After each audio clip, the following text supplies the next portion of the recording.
This is Brian with ScreenFiles.com and Review. And what I'm looking at today is the first season of Netflix's Resident Evil. And I really enjoyed it quite a bit because unlike the movies, it's actually about human beings, which I appreciate. Which is to say, people have stories to tell, and you're watching them make decisions and do things, you know, like people do. And there have been something like 8 Resident Evil movies. Not a single one of them is about a human being. They're like outlines of human beings. They're sort of people, but not really, in the sense that they don't have a genuine emotion between them. And as I said, the movie franchise has lasted something to the effect of 8 movies. And virtually all of them, arguably with the exception of the first, are terrible. They're just the worst movie making. So, on that score alone, the Resident Evil series works really well for me. Now keep in mind, I don't play the video game, nor have I played the Resident Evil video game. I should say video games. So I don't know much of anything about the world these characters inhabit. Though to be totally honest, I don't need to have that information because potentially it would distract from me enjoying the series. Though besides that, as I said earlier, these are fully fleshed out people on screen. They're interesting, they're infuriating at points, though it's always enjoyable. And that's what I want from television. I was scanning YouTube, and while I haven't watched any reviews of this series there, I was getting a vibe from some of them. Namely, they were throwing around the word woke a lot. And that kind of bugs me because it's typically lazy thinking. By which I mean, the head of Umbrella in the series is female, and she's lesbian. My thing is, now keep in mind, I have to repeat, I don't play the games.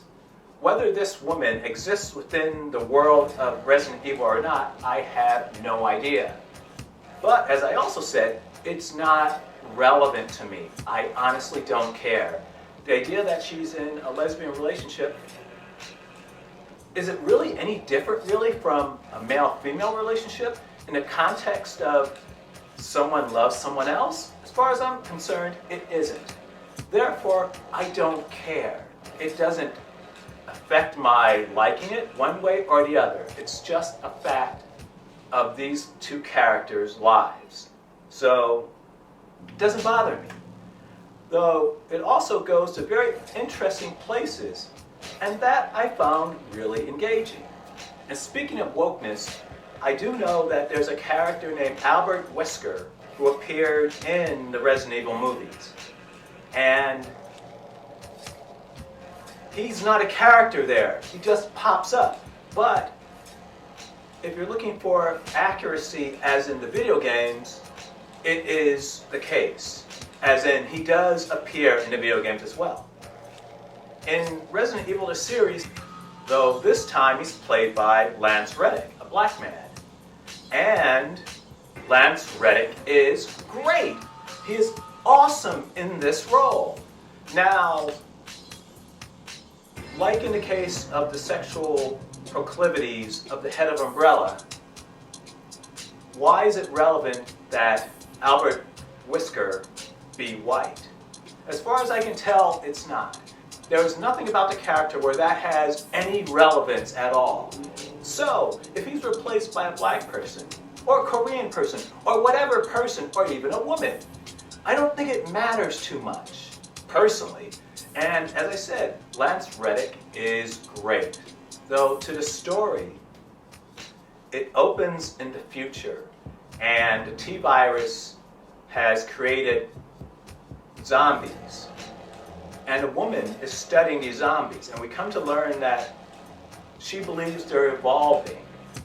And that woman is Jade Wesker, the daughter of Albert Wesker.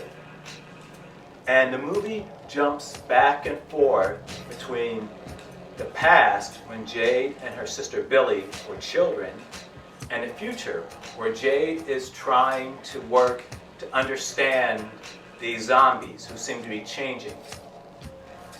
The series spends also quite a bit of time with the T-virus, but once again, not in the fashion of the movies, which is to say, in the series, it makes sense.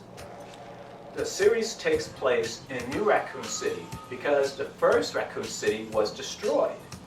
And it had a lot to do with the T-virus getting out of control.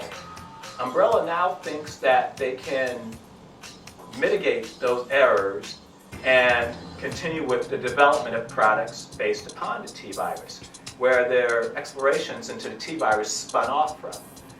It's interesting to see the mechanics where the people running this company have this product that they damn well know is dangerous and has killed before, but they keep meddling with it, trying to tweak the formula to tame it, because the potential profit for them is immense. Very much like, I don't know, the average American corporation, truth be told. So it's interesting from that angle, and it's just so well acted. For instance, Paola Nunez as Evelyn Marcus, who is in charge of Umbrella, is remarkable. This woman just can act her ass off, and she's entertaining, and it's interesting to watch. And that's also worth mentioning. Also, it's very dark, to say the least, tonally, but it's also very dry and oftentimes very funny. And back to my discussion of the plot a little bit. So, the T-virus is running rampant, though humanity, unlike with the movies, is doing better than you would think, at least earlier on. So, there are various camps of people. Some are fighting to preserve knowledge as we know it, others aren't. Though humanity isn't by any stretch overrun by these creatures. And I should mention, zombies aren't the only creatures that the T-virus spawns. It seems to mutate animals as well. So you have giant spiders, giant caterpillars. In other words, there are all sorts of weird things going on. But humanity is still hanging on and still trying to find ways to understand the T-virus and hopefully mitigate its effects.